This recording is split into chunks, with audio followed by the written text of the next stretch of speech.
এই জুলাই এসেছিল বলেই নতুন এক বাংলাদেশ পেয়েছি, যে দেশ নিয়ে এখন আমরা নতুন করে স্বপ্ন দেখবে এই প্রজন্মের তরুণ যারা তারা, কারণ তারাই দেশের হাল ধরলে দেশ এগিয়ে যাবে সঠিক গন্তব্যে।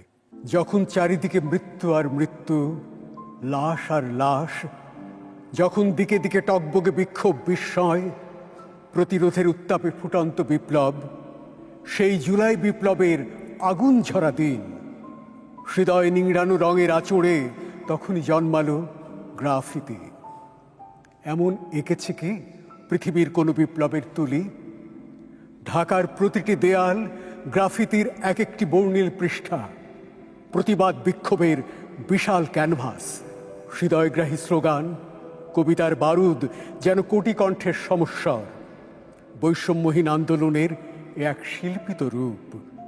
শিল্পকর্মে জ্বলে উঠল এক একটি বাক্য, এক একটি স্লোগান, তীব্র তীক্ষ্ণ বুলেট বিঁধে গেল ফ্যাসিস্ট সৈরিনীর বুকের শিরায়।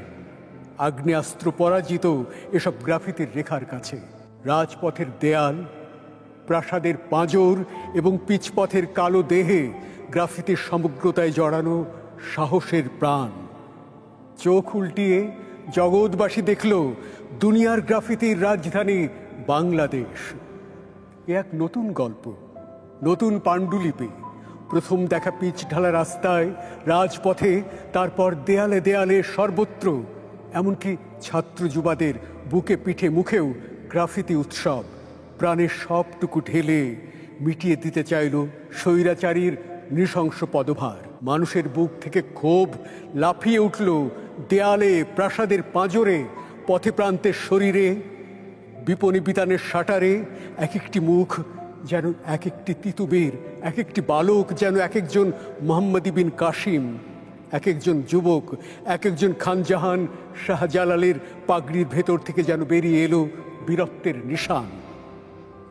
কোনো দিন শহর শূন্য হলেও দেয়ালে জাগ্রত এই বিস্ময় গ্রাফিতি দিনভর এবং সারা রাত ছড়িয়ে দেয় প্রতিবাদ বিক্ষোভ আগুন।